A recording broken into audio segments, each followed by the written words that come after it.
My name is Adele Harris, and I'm 38 years old. I never thought I'd be the one standing outside my own family's Christmas dinner hearing there was no place for me. Can you imagine that your own flesh and blood shutting the door on you?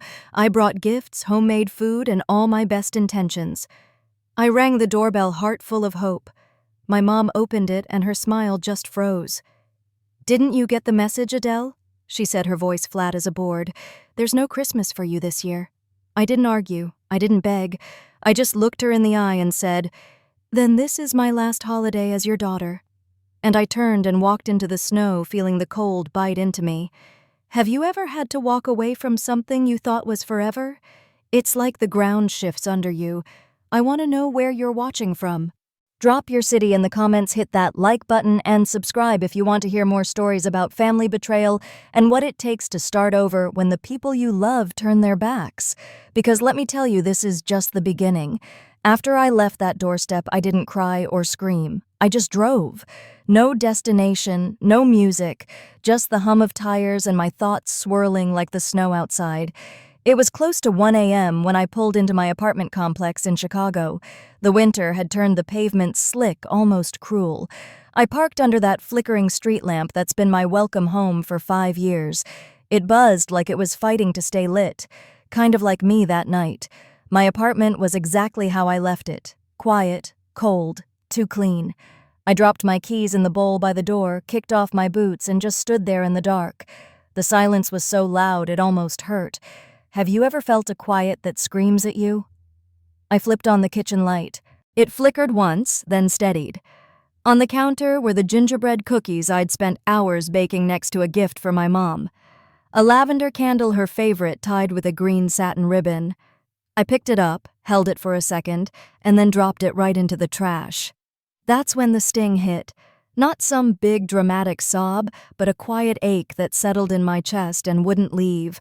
The kind that whispers you were never really wanted. Has that ever happened to you? Feeling like you're on the outside of your own life? I sat on the couch, still in my coat, my EMT uniform wrinkled from the drive.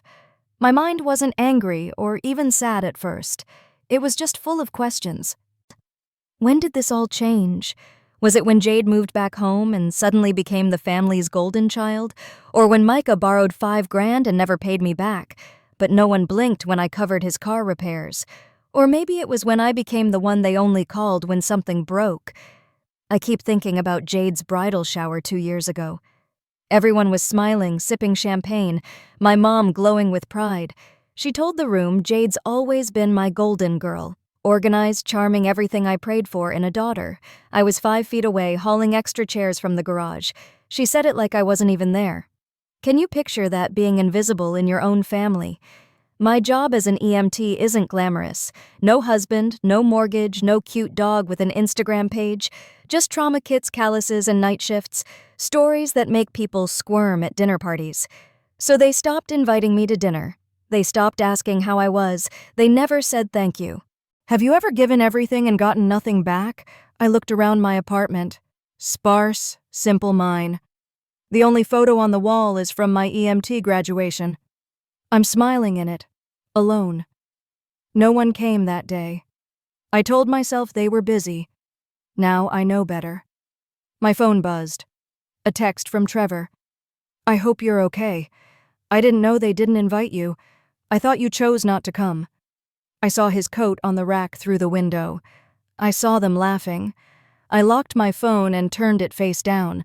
Some things don't deserve a response. Don't you agree I was done asking questions? But before I could let go, I needed to understand how I got here. Not just that night, but all the nights before. All the times I said yes when I should have said no. All the weight I carried, hoping they'd see me. They never did. But I see it now. And that's where my real story begins. I woke up the next morning way earlier than I planned. It was still dark outside, the kind of winter morning where the sky just refuses to turn blue. I lay in bed staring at the ceiling, the soft hum of the radiator the only thing reminding me I was still here.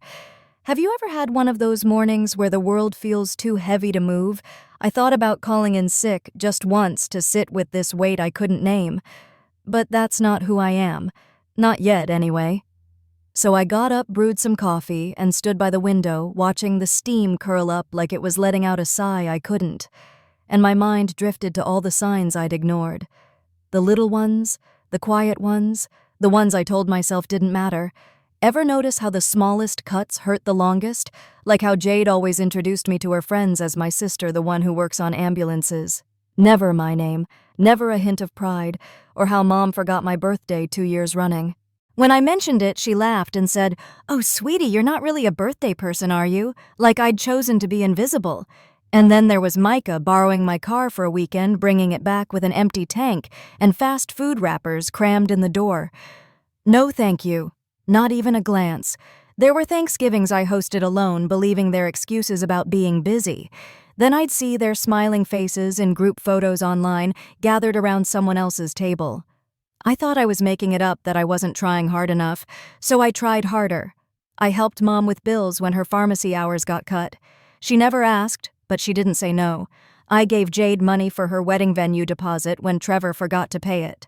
I bailed Micah out when he missed rent during his failed music stint in Austin.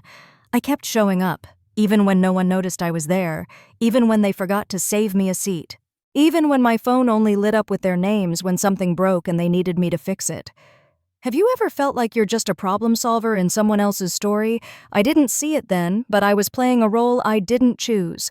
The reliable one, the capable one, the one who didn't need help, the one who didn't get invited but showed up anyway, until I stopped.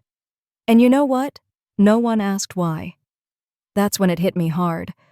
I walked to my bookshelf, my fingers brushing the spine of a journal I hadn't touched in years. I used to write in it when I needed to breathe. I opened it to a page from last Christmas. Mom said, "Jade deserves the center of attention this year." I guess that means I'll bring dessert and keep quiet. The next page was blank. I closed it and put it back. The past didn't need to be relived. It needed a place to rest. My phone buzzed on the counter. A text from Lenora, my work friend. My only friend outside the chaos of trauma calls and paramedics who come and go like ghosts. "Hey, you okay? I know holidays are weird." Pancakes later, I smiled. Not because everything was okay, but because someone remembered I was here. Isn't it wild how one small gesture can make you feel real again? I typed back. Yeah, pancakes sound good, because no one was coming to save me. And for the first time in forever, I started to believe I could save myself. Have you ever had that moment where you realize you're stronger than you thought? That's where I'm at now, and I'm not turning back. I went back to work the next day, acting like everything was fine, at least on the outside. Inside, though, something had cracked. Not a loud break, just a quiet little fracture like the first thin line in a pane of glass before it all gives way. Ever feel like you're holding yourself together but you're not sure how much longer you can? Chicago was wrapped in that gray, biting cold that seeps into your bones and just lingers like an uninvited guest who won't take the hint to leave. I rode in the ambulance with Malik, my partner, who didn't pry. We've been working together almost 4 years now, and he's the kind of guy who knows when you need space or when you need pancakes at 3 a.m. I don't tell him enough how much that means to me. Do you have someone like that? Someone who just gets it. We got a call downtown. An elderly man with heart trouble. Not the worst call we've had, but something stuck with me. When we wheeled him out of his apartment, I noticed his kitchen table. It had just one chair. One single chair. It hit me hard, and I couldn't shake it all day. The way he moved through his home, so familiar, so calm. One cup, one plate, one chair. He didn't seem lonely. He seemed at peace. Have you ever wondered what it's like to choose that kind of quiet? Instead of having it forced on you that night back in my apartment, I set out 2 plates like I always do. Habit, maybe? Or hope? I'm not sure anymore. One for me, one for someone I keep imagining might show up. But no one did. They never do. I sat there pushing my food around, wondering if my family even noticed I wasn't there anymore. Did they ever see that empty chair and think of me? Or was it never really mine to begin with? I thought about all the times I faded into the background. Family dinners where I refilled water glasses, served dessert, cleared plates. Always moving, always helping, always just there. But never really seen. I kept hoping they'd notice, that one day they'd look up and say, "Adele, sit down. You've done enough. Just eat." But they never did. Does that sound familiar? Pouring yourself out for people who don't even look up. Micah once told me I was too intense. "Lighten up," he said. "You make everything feel like a crisis." I wanted to tell him that for me, everything was a crisis. Every time the radio crackled in the ambulance, every time I held someone's hand as they begged me not to let them die, every time I went home and still had to field calls about unpaid bills or family drama from people who never once asked if I was okay. But I didn't say any of that. I just smiled and carried the load a little longer. That's what you do when you're the one holding it all together. You fall apart quietly so no one else has to feel it. Can you relate to that? I got up, cleared both plates, even though only one had been touched. I put the second one away carefully, like keeping it safe meant something. Then I walked to the window and looked out into the dark. Across the street, holiday lights twinkled from someone else's home. Another family, another kind of warmth, one I'd never been welcomed into. And for the first time, I asked myself a question I'd never dared to before. What if I stopped waiting for a seat at their table? What if I built my own? That thought didn't fix everything. The ache was still there, heavy as ever, but it gave me something new, something I hadn't felt in years. Permission. Permission to want more. Permission to stop shrinking myself for a place that never made room for me. Have you ever had a moment like that, where you realize you don't have to keep waiting for someone else to let you in? I'm holding on to that feeling, and I'm not letting go. The next morning, I stood in front of my closet, staring at the same 3 coats I'd had forever. None of them screamed festive. None of them said I'm ready for Christmas. But I wasn't about to show up at Mom's house wearing my heartbreak like a badge, so I grabbed the gray peacoat the one Lenora once said made me look like I ran a publishing house and pulled it tight around me. Underneath, I had on jeans boots and a navy blue sweater that still carried a faint whiff of cinnamon from last Christmas. It felt like a hug from a version of me I was trying to hold on to. Have you ever worn something just to feel a little braver? I wasn't sure why I was doing this. Maybe it was hope.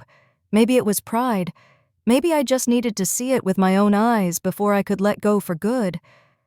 Last night, I'd wrapped the gifts again. A set of mugs for Jade, etched with her initials. A music subscription card for Micah, since he still hadn't sprung for his own. And for Mom, a photo album I'd poured my heart into scanning and retouching old pictures, arranging them page by page. Pictures of us back when we felt like a family. Or at least when I thought we did. Putting that album together felt like stitching up a wound, and now I wasn't sure if it was worth it. I baked a small apple pie from scratch. Not because they asked, but because it reminded me of the me who still believed in trying. The smell filled my apartment warm and sweet, and for a moment, I could pretend things were different. By the time I left, the wind was howling, and the sun had vanished behind a heavy wall of winter clouds. It was the kind of day that felt like the world was waiting for something to break. I drove slowly through the side streets, the ones I used to pedal down as a kid. Every turn, every street sign brought back memories I didn't even know I still had. Jade's 6th birthday party in the backyard with balloons tangled in the trees. Micah's first broken arm, me racing down the steps with ice and a towel. Mom humming in the kitchen, calling me darlin' like I was her whole world. Those moments felt so real, but now they stung like they belonged to someone else. I pulled up to the house and parked across the street. At first, it looked just like I pictured. Lights, glowing candles flickering in the windows, a wreath on the door. But as I sat there, my heart sinking, I noticed more. The driveway was full. Micah's silver hatchback, Jade's white SUV, and next to them a black sedan I hadn't seen in a while. Trevor's. I blinked, thinking I had to be wrong, but then I saw him through the front window, laughing, holding a glass of wine. And right beside him was Jade wearing the red sweater I gave her 3 Christmases ago. She was smiling, leaning in close. My stomach twisted. Have you ever had a moment where the truth hits you like a punch you didn't see coming? They hadn't canceled Christmas, they'd just canceled me. I sat in the car for what felt like forever watching. Muffled laughter drifted through the glass.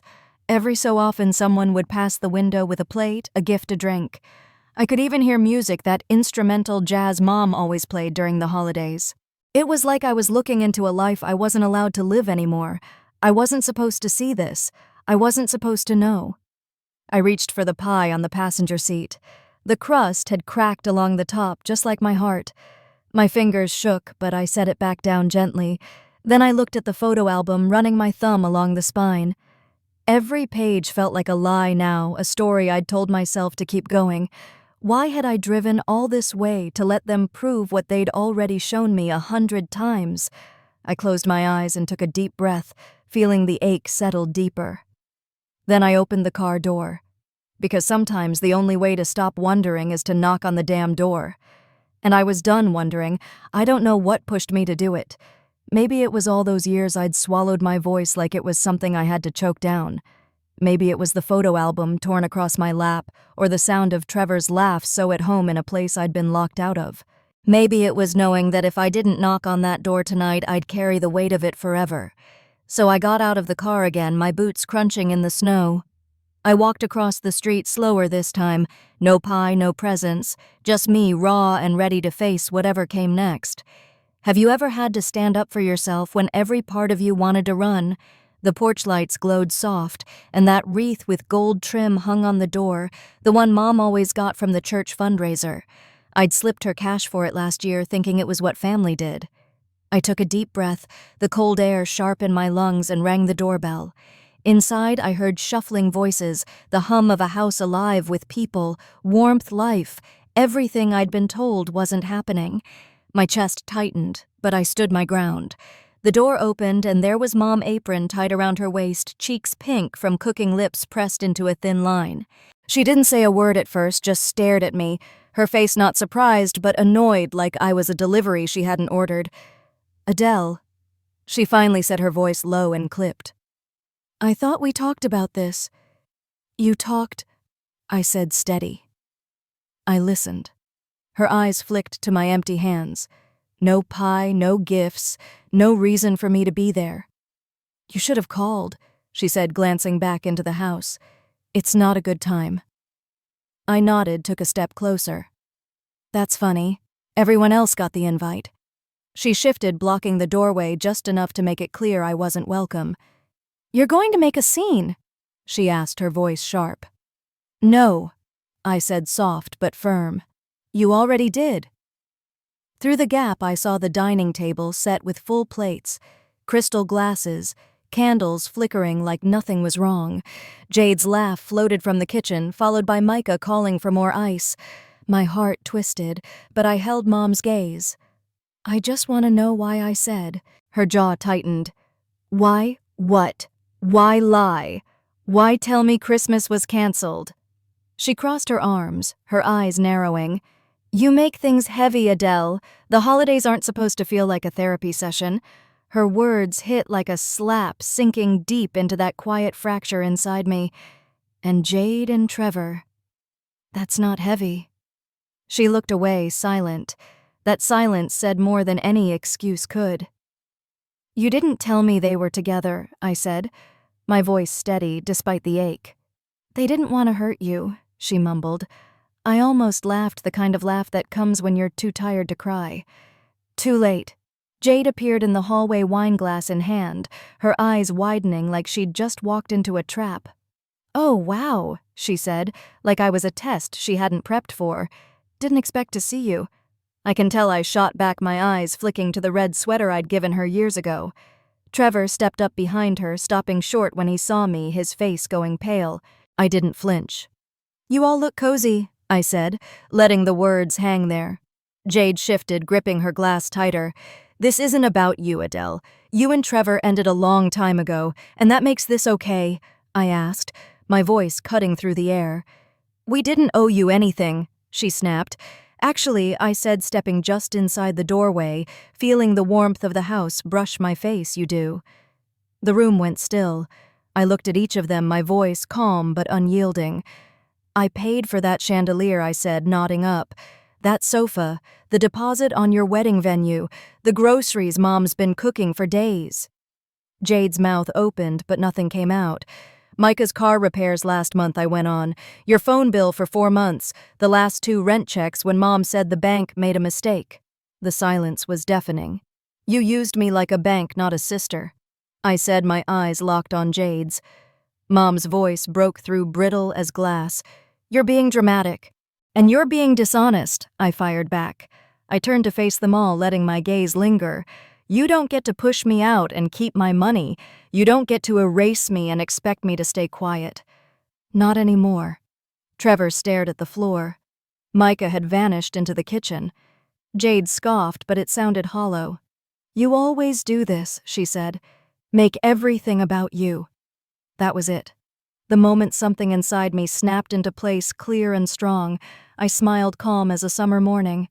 You're right, I said. This time it is. I turned, stepped off the porch, and walked away. The wind whipped around me, but I didn't feel cold. For the first time, I felt free, like I'd shed a weight I'd carried so long, I'd forgotten it wasn't mine. I'm starting to see who I am without their shadows, and it's a revelation. I didn't look back. Not when I stepped off the porch, not when I crossed the street, not even when I heard the door quietly close behind me. Let them go back to their wine and turkey. Let them toast to their revised guest list. Let them call me dramatic behind closed doors and convince each other that I overreacted. Let them. I had spent too many years pressing myself into their shape, hoping one day I'd fit. I was done shrinking. Back in my apartment, I placed the ripped photo album on the counter. The pages were still curled from the cold, the ink slightly smudged in places where my hands had trembled. I left it there. I didn't need it anymore. The next morning, I woke up early, earlier than usual even for me. The kind of early that feels intentional, like your body knows it's time for something to change. I made coffee. Black. No sugar. No cream. Bitter felt right. Then I opened my laptop. No music. No distractions, just the quiet buzz of my thoughts as I began the list. Things to cancel. It started with the obvious. Mom's cell phone plan. I'd been paying it for 3 years without her knowing. She always thought it was a good deal through Micah.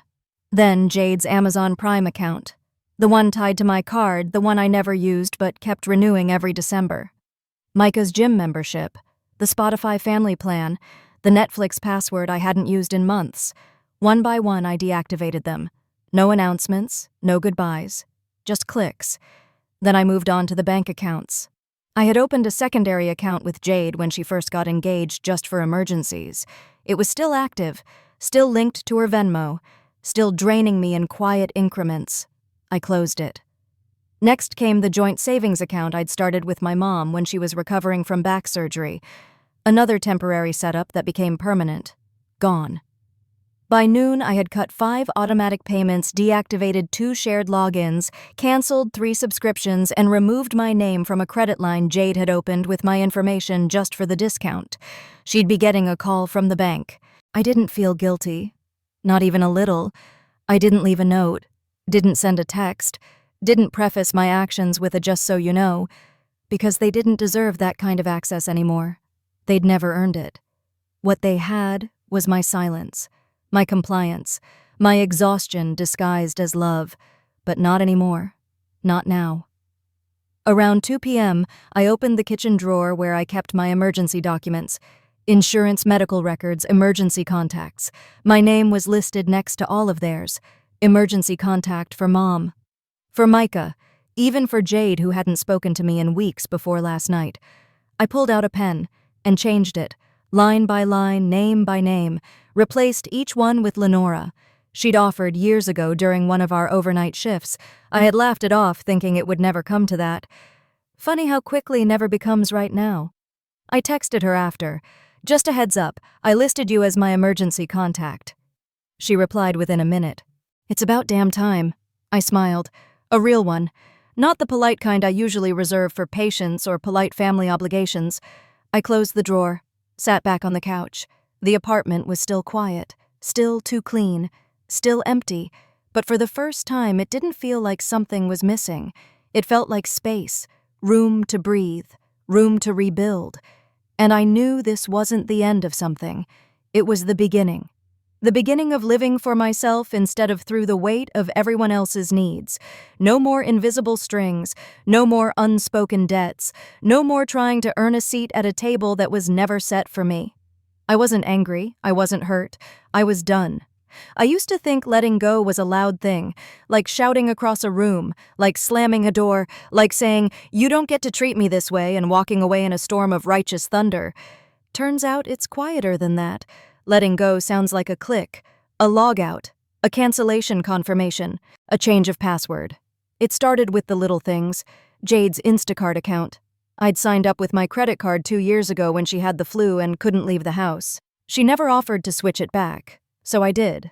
I removed the card, deleted the account entirely. Micah's food delivery credits gone. Mom's Uber profile connected to my Apple Pay disabled. Then came the calendar invites. Every other Sunday I had blocked off to help watch Jade's kids, even though she never said thank you, and usually came home late. Deleted. The calendar reminder to call Mom on the 1st of every month and make sure her prescriptions were refilled. Gone. The shared family calendar where I was the only one who ever updated anything. Unsubscribed. I didn't announce any of it. That was the point. They would only feel it when the system started glitching, when the medicine didn't show up, when the groceries didn't arrive, when the babysitter had other plans. They'd check their accounts, scratch their heads, and maybe, just maybe, they'd remember how much I held together without ever asking for credit. But I wouldn't be there to explain it. I was reclaiming my time, my energy, my silence, and it felt clean. Later that day, I opened the hallway closet, the one with the shelves full of things I never used, but always kept just in case. There it was. The emergency overnight bag I kept for Mom's health scares, the spare charger Jade had borrowed for a trip and never took back, the unopened birthday card I bought for Micah last year but never sent because he ghosted me that week and I didn't want to look desperate. I put them all in a box, not to give back, to throw away, because I finally realized something. I wasn't their safety net. I was their contingency plan, the person they kept on the shelf for when things fell apart. And I let them. I let them because I thought that's what love looked like. Because I thought being needed was the same as being valued. It's not. That afternoon, I called my landlord and asked about shortening my lease. Not because I was ready to move just yet, but because for the first time in years I wanted options. I didn't want to be rooted in this version of my life anymore. The version where I was always available, always predictable, always tired. I wanted to see what it would feel like to start over somewhere that didn't carry echoes in the walls. Montana, Oregon, somewhere quiet. Somewhere people didn't know my family name. After the call, I sat by the window with a cup of tea. No notifications, no buzzing, no guilt, just quiet. The kind I used to be afraid of, the kind that used to scream, "You're alone." But now it said something different. It said, "You're free." That night, I took down the whiteboard from my fridge, the one with everyone's schedules, prescriptions, bill, due dates, and notes like pick up Jade's dry cleaning or Micah's appointment. Remind him I stared at it for a second. All the invisible labor in visible ink. Then I grabbed the eraser and wiped it all clean, line by line, month by month, until there was nothing left. Not because I was being petty, because it was no longer mine to carry. And the silence afterward, it didn't scare me. It held me. I once read that people don't really start over. They just start telling the truth. That sat with me for days, lodged somewhere between my ribs and my pride. I had been telling stories for years, stories that made it easier to sleep at night. Stories like, "They're just busy. They meant well. I know they love me. They just don't say it much. This is just what family does." But I wasn't telling the truth. Not until now. The truth was, I didn't want to be a part of their lives anymore, not the way I had been. I didn't want to live 5 minutes from a house that only called when things broke down. I didn't want to keep running toward people who never once turned around to see if I was following. I wanted more, not louder, not flashier, just more honest. That's when I remembered the email. It had come a few weeks ago from a colleague who had moved to Montana last year. She'd joined a rural response team, EMTs, who handled emergencies out in the mountains. Isolated, intense, unpredictable. She had loved it, said it made her feel like her work mattered again. I found her message buried under a dozen unopened newsletters and unread shipping notifications. "Hey Adele, just heard there's an opening in Cascade County. It's not glamorous, but it's real. Think about it." I stared at the screen. Montana. Wide open skies. Silence that wasn't awkward, just peaceful. people who didn't know my last name, who didn't see me as the fill-in-the helper, the one who'd understand. I clicked reply. Still open, she responded within the hour. Absolutely. I already told them about you.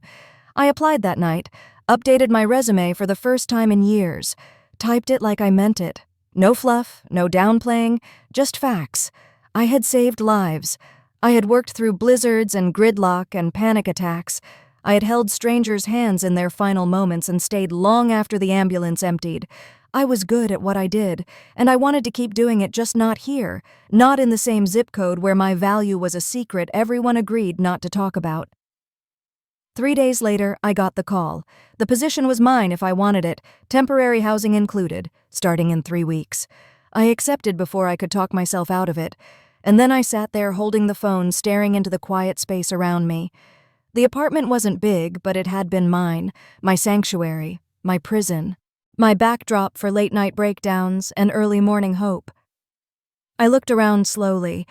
There wasn't much I'd take with me. A couple of sweaters, a decent pair of boots, my grandfather's watch. The rest, just stuff. Just wait. I'd start sorting through it tomorrow. That night I called Lenora. She picked up on the second ring. You okay? She asked, not because she didn't know, but because she always gave me the dignity of answering for myself. I think I'm leaving, I said. Like, leaving. There was a pause. Then, about damn time. I smiled. That phrase was becoming a theme. You'll visit, I asked. I'll bring the whiskey. I looked at the window. The city was still buzzing outside, sirens, car horns, muffled voices. I'd missed that in a strange way, but not enough to stay. For the first time in a long time, I had somewhere to go that didn't feel like escape. It felt like permission to build something new, to be someone without apologies, to start telling the truth not just to other people, but to myself. And the truth was, I was ready.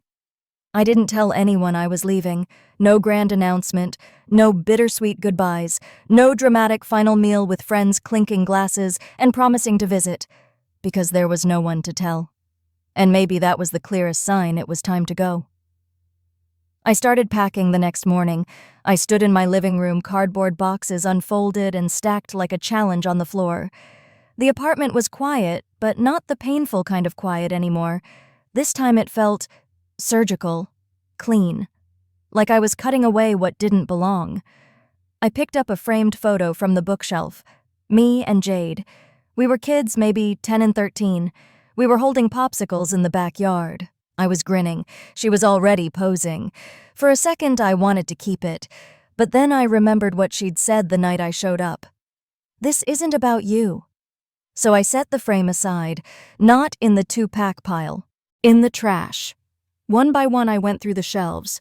Books I hadn't read, sweaters I hadn't worn, holiday mugs from Jade, an apron from Mom that still had a tag on it. I kept what felt like mine, not what had been given. There's a difference. Gifts can come wrapped in guilt, and I wasn't taking guilt with me to Montana. I filled 3 boxes total, one for essentials, one for work gear, and one for things that made me feel something real. A candle Lenora gave me last winter, a scarf I bought with my first EMT paycheck, a handwritten note from a patient I saved during a car crash. He had written, "You didn't just save my life, you stayed." That one stayed with me. In the corner of my closet was a shoebox I hadn't touched in years. I pulled it down carefully, brushing off the thin layer of dust. Inside were things I thought I might need to remember. Letters from Mom when I was in training school. A birthday card from Jade that said, "Don't work too hard, you'll miss the good stuff." A photo of me and Micah on the hood of his old car. Ticket stubs, receipts, little things I used to call proof. I read through each piece slowly. Not to cling to it, but to say goodbye. Then I lit a match. I watched it all burn safely, quietly in the sink. No tears, no regret, just release.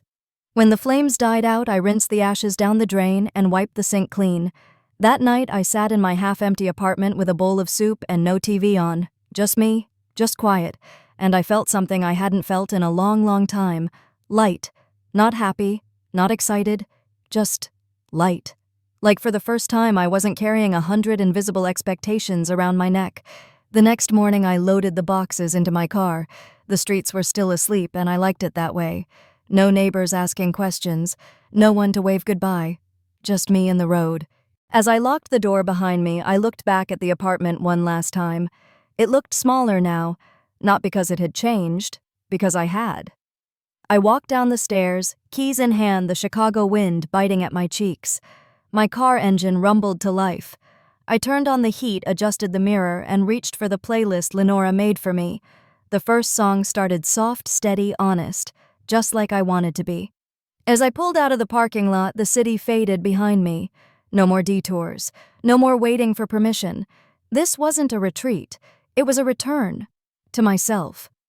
It took me 2 days to get to Montana. 2 days of silence broken only by the hum of the highway and the occasional voice on a gas station radio. I didn't play music much. I didn't need to fill the air. The emptiness was comforting. I drove past cities that blurred into farmland. Then came the mountains' massive, ancient quiet in the way only something bigger than you can be. I rolled down the window just once, let the cold hit my face like a reset button. It didn't hurt. It felt like permission. The clinic had arranged housing, a small cabin 10 minutes outside Cascade. Nothing fancy, just 2 rooms, a fireplace, and enough space to stretch without bumping into someone else's expectations. When I unlocked the door, the place smelled like cedar and clean air, not artificial pine or candle-sweet vanilla, just real. The windows looked out onto open land, a tree line in the distance, and snow that didn't feel like a burden. I stood there in the doorway for a long time. No footsteps overhead, no sirens, no cars, no one needing anything from me, just stillness. I placed the boxes on the floor and sat on the edge of the single couch. I didn't unpack. I didn't decorate. I just existed. Sometimes that's the bravest thing you can do. The next morning, I walked the property with coffee in hand. My boots crunched against fresh snow. A few deer stood near the tree line watching me. They didn't run. Neither did I. There was a rhythm here, slower, steadier, the kind that asks nothing of you except your attention.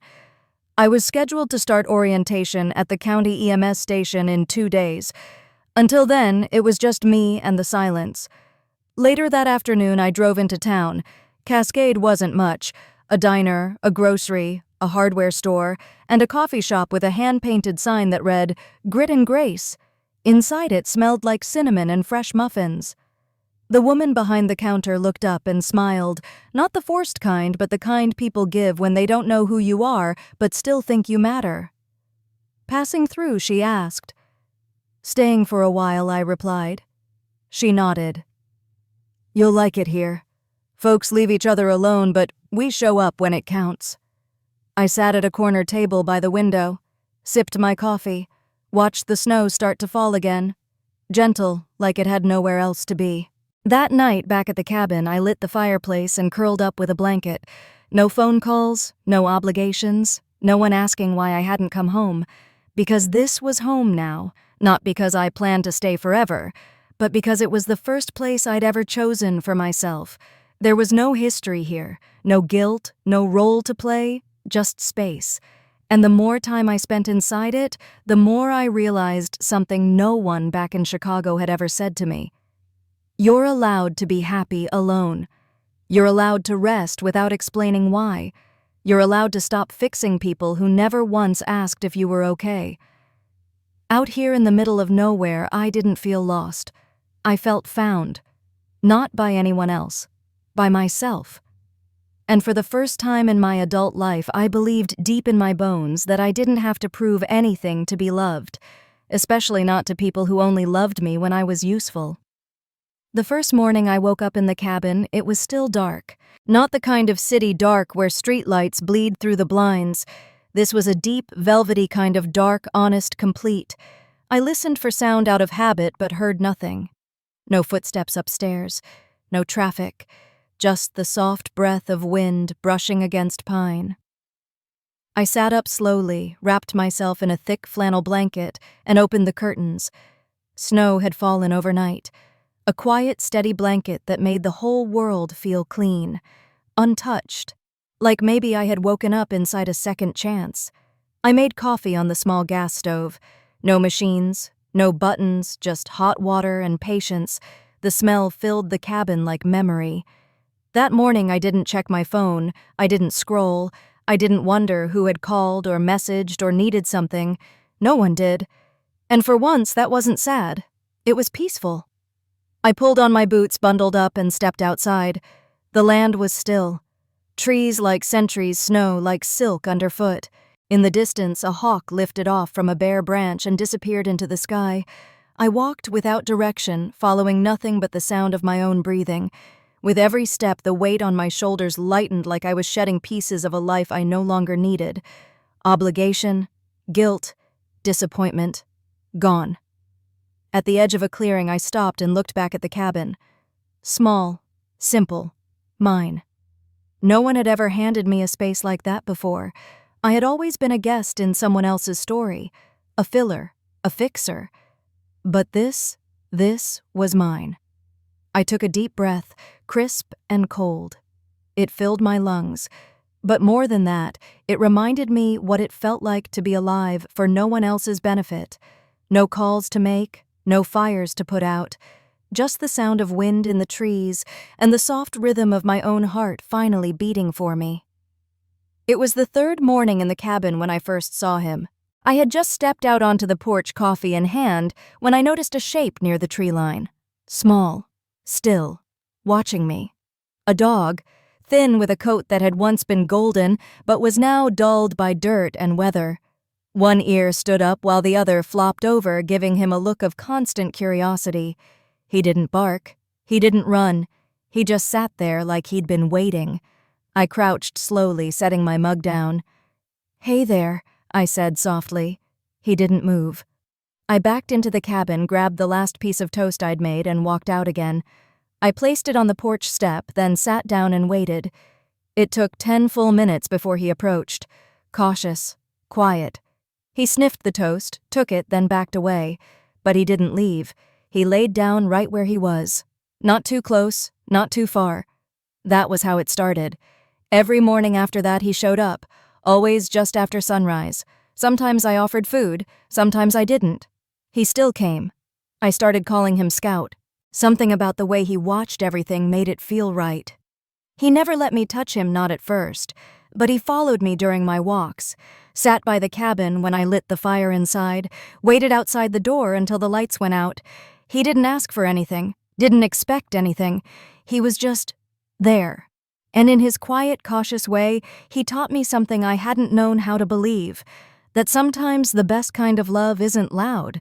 It's consistent, it's present. It doesn't come with questions or demands or guilt. It just shows up. Scout didn't need me to be anything other than a woman who offered warmth and space. And for the first time in my life, that was enough. For both of us. Christmas morning came quietly in Montana. No alarm clock, no buzzing phone, no endless text threads with plans and menu swaps and last-minute runs to the grocery store. Just soft snow falling outside my window, the occasional crack of tree branches shifting under the weight, and Scout snoring lightly near the door.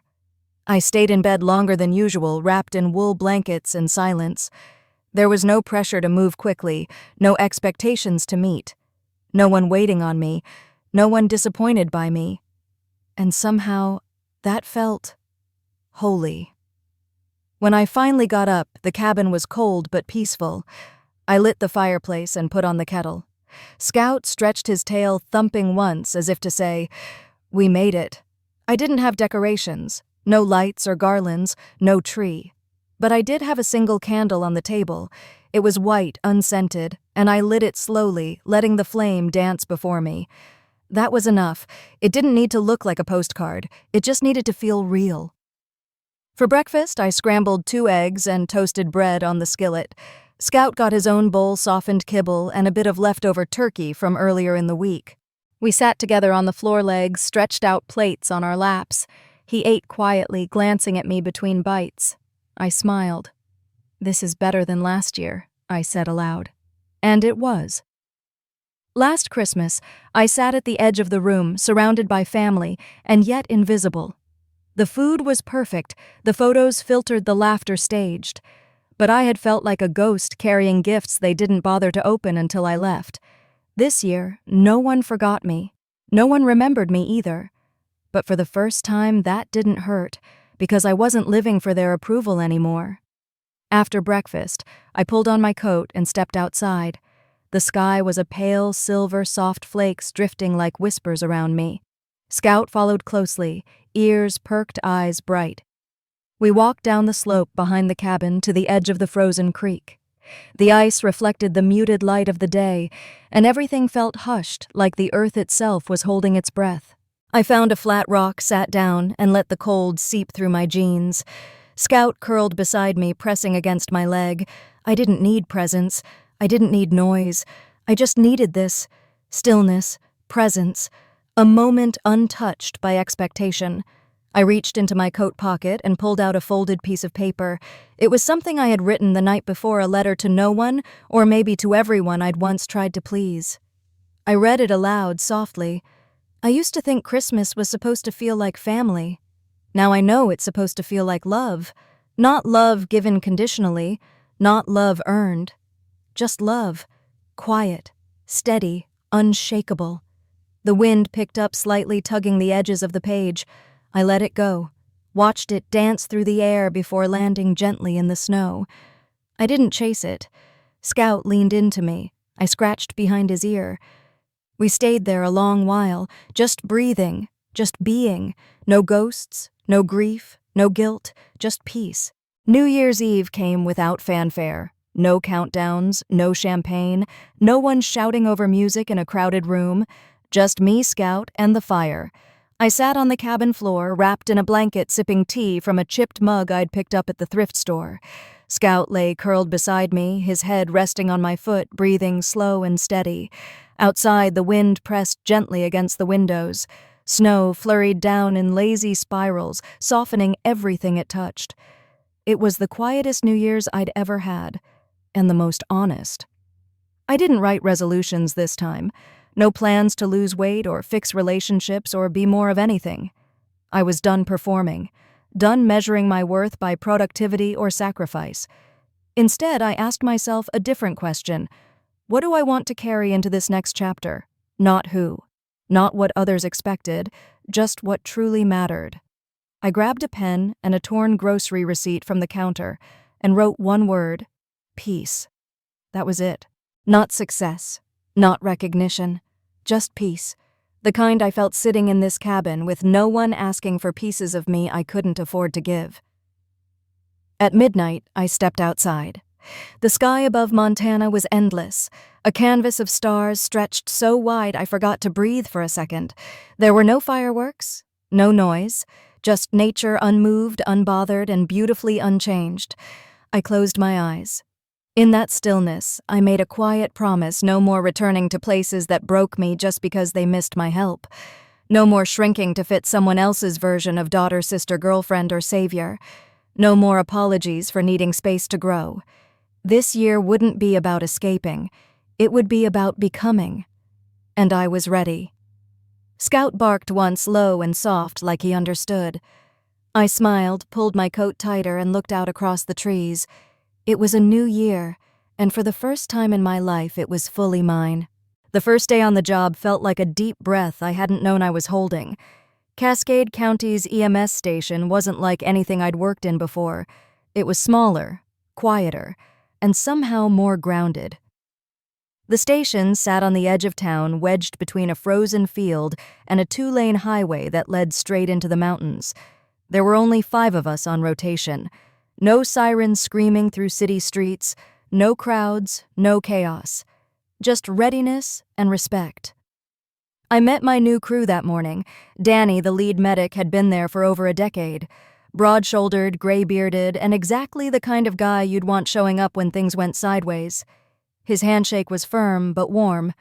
"You, Adele?" he asked, glancing at my file but clearly relying on instinct. "That's me." He nodded once. "Good. Heard you've seen real stuff." "City trained, yeah?" "Chicago," I said, bracing for the usual judgment, but he just grinned. "Good. We need that kind of grit out here. No skepticism.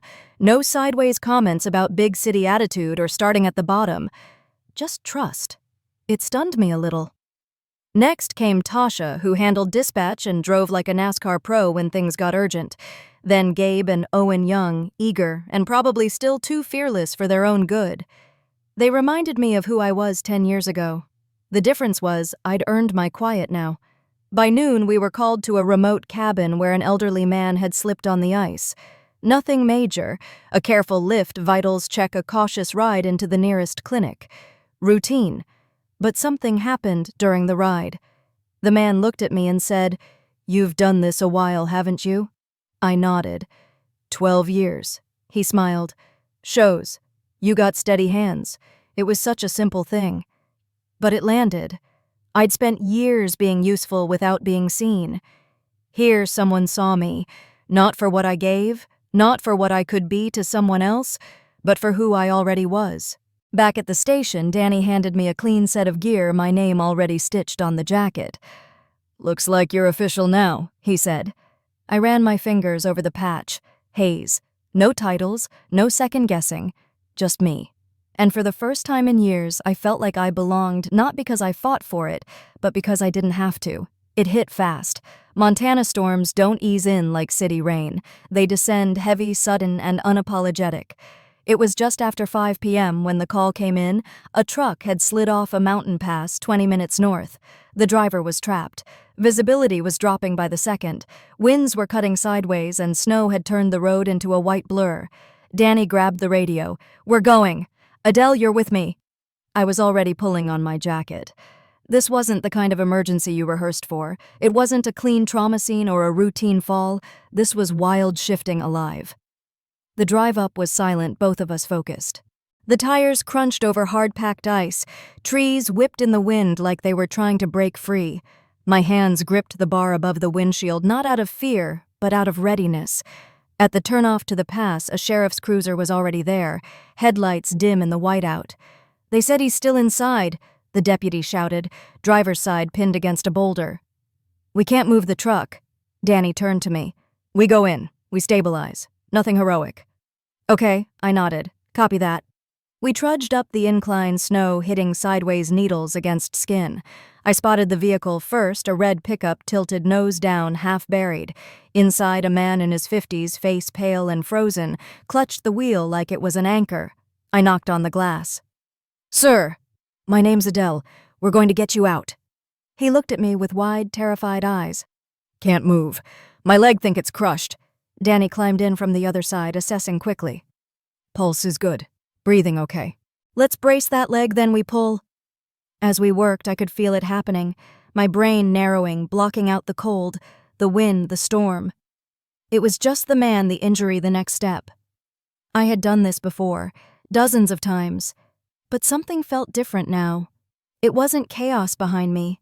It wasn't dysfunction or a room full of relatives second-guessing me. It wasn't my mother's voice asking if I really thought I was qualified to handle things on my own. It was trust, silence, and Danny's steady hand beside mine. Together, we got him stable. The moment we lifted him onto the backboard, the man looked up at me, eyes full of something I hadn't seen in a while, relief. "You came," he said softly, as if surprised. I smiled. Of course I did.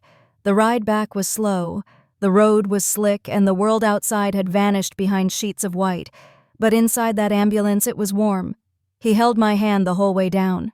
Back at the station, as we cleaned the rig and logged the call, Danny tossed me a towel and said, "You handled that clean. Calm under pressure." I shrugged. "It's kind of my thing." He laughed. "That's what I'm saying. You're good, Hayes. Not just experienced. Solid."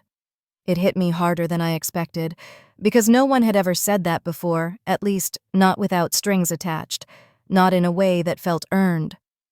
I went home that night to the cabin scout, waiting at the door, tail wagging like I'd come back from war.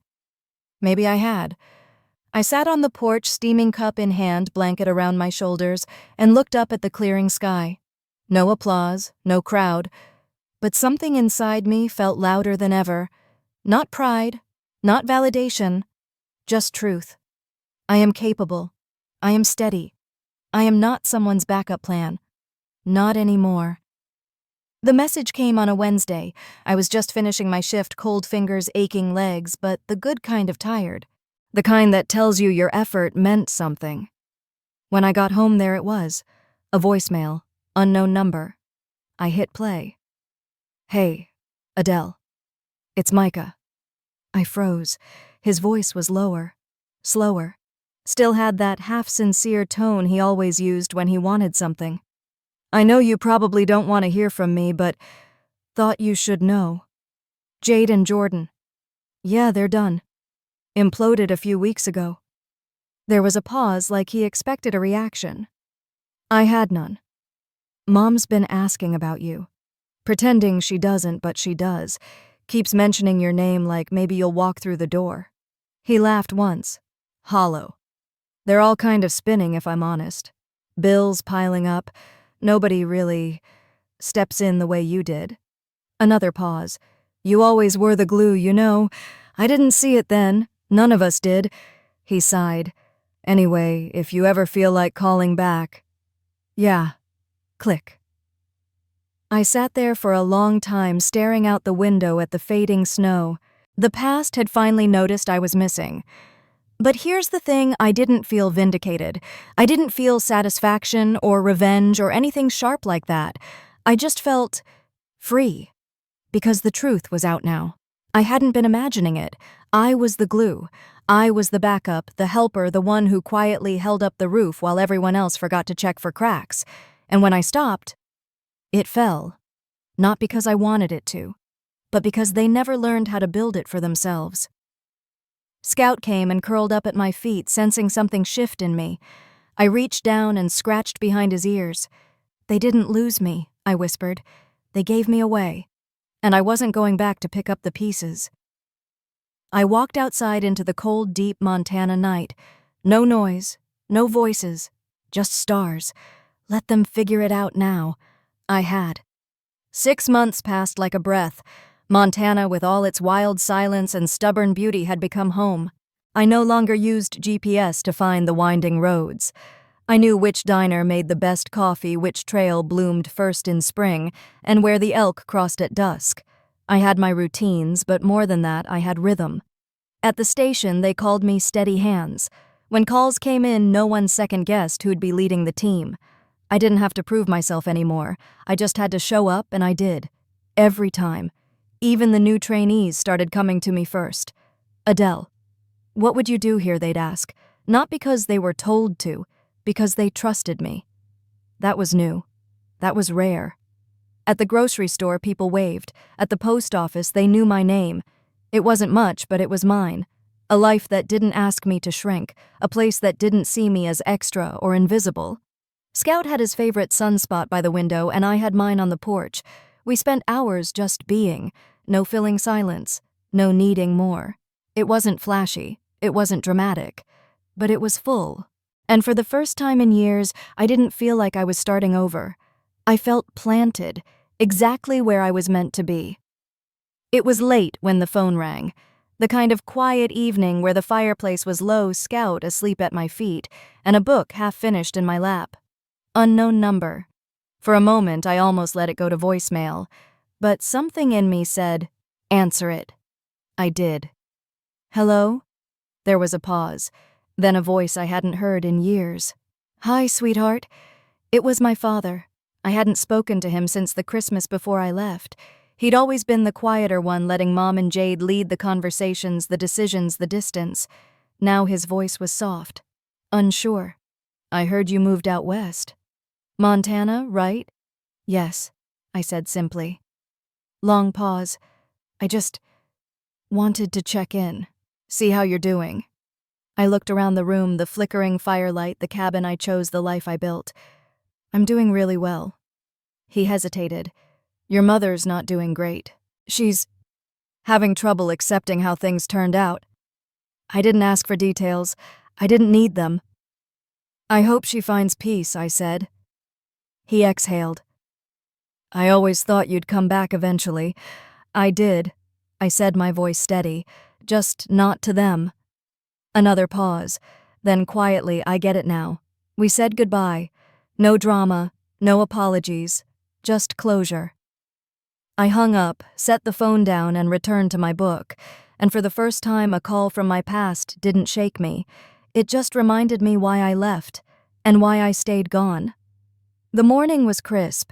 I took Scout with me hiking up the trail behind the cabin we'd walked dozens of times before, but this time I kept going. Past the stream, past the last pine, all the way to the ridgeline I'd never reached. When we reached the top, I stopped. The view took my breath. The land stretched endlessly, sky melting into mountains, horizon soft like a promise. I sat down in the grass, Scout beside me, his head resting on my knee. And I thought about all the versions of me that had once believed she was only worth what she gave. That if she loved enough, cared enough, worked hard enough, maybe someone would see her. Turns out I had to see her first. The truth is, sometimes the people closest to you will not recognize your value because they're too busy using it. And sometimes walking away isn't giving up. It's growing up. It's choosing peace over performance, self-worth over self-sacrifice. And that's not selfish. It's survival. It's healing. And if you've been waiting for someone to tell you it's okay to leave the table where love is no longer served, this is it. You have permission to choose quiet over chaos, to choose yourself, to find your hilltop, whatever that may be. Scout nudged my hand. I smiled.